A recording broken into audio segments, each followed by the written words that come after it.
હર હર મહાદેવ અને જય બજરંગબલી। મિત્રો, શું તમે એવું લાગે છે કે તમારા જીવનમાં દુઃખોનો પહાડ તૂટી પડ્યો છે? શું તમારા બનેલા કામ વારંવાર અટકી રહ્યા છે? મિત્રો, ક્યારે આ શનિદેવની સાડાસાતી અથવા પનોતીના સંકેત હોઈ શકે છે?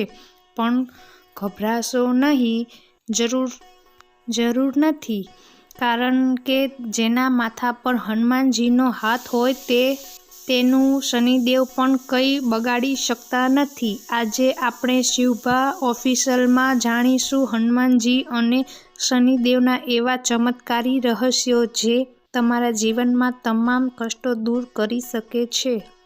મિત્રો, શાસ્ત્રોમાં એવું વર્ણન છે કે જ્યારે હનુમાનજીએ રાવણની લંકા સળગાવી ત્યારે રાવણે શનિદેવને કેદ કરી લીધા હતા।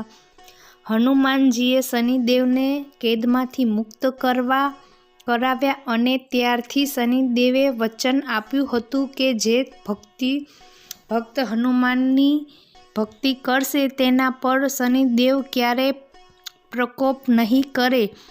તેથી જ જો શનિદેવથી મુક્તિ જોઈતી હોય તો હનુમાનજીની શરણમાં જવું અનિવાર્ય છે।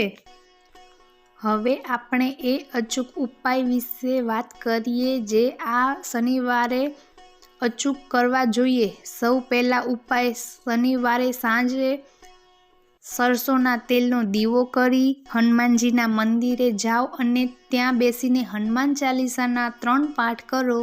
મિત્રો, યાદ રાખજો કે આ પૂજામાં ક્યારેય પણ સફેદ ફૂલ કે સફેદ વસ્ત્રોનો પ્રયોગ ન કરવો। સ્ત્રીઓએ હનુમાનજીની મૂર્તિને સ્પર્શ ન કરવો જોઈએ, પણ તેઓ હનુમાન ચાલીસાના પાઠ જરૂર કરી શકે છે। હનુમાનજીને તુલસીના પાનની માળા ખૂબ જ પ્રિય છે। જો તમને આ દિવસે તુલસીની માળા અર્પણ કરો છો તો ઘરમાં ક્યારેય અન્ન અને ધનની કમી નથી થતી। મિત્રો, શ્રદ્ધા હશે તો પથ્થરમાંય પણ ભગવાન દેખાશે અને બજરંગબલી તો ભક્તની વ્હારે આવવા હંમેશા તૈયાર જ હોય છે। શનિદેવ પણ ન્યાયના દેવતા છે। તેઓ ભક્ત પર ક્યારેય ખોટા પ્રકોપ નથી કરતા। જો તમને આ માહિતી ગમી હોય તો વિડીયોને લાઈક કરો અને કોમેન્ટમાં પૂરા ભાવથી જય શનિદેવ અને જય બજરંગબલી જરૂર લખજો। ચેનલને સબસ્ક્રાઈબ કરવાનું ભૂલતા નહીં। હર હર મહાદેવ। જય માતાજી। તો અહીંયા આપણો વિડીયો પૂરો થાય છે। જય દ્વારકાધીશ। રાધે રાધે। હર હર મહાદેવ।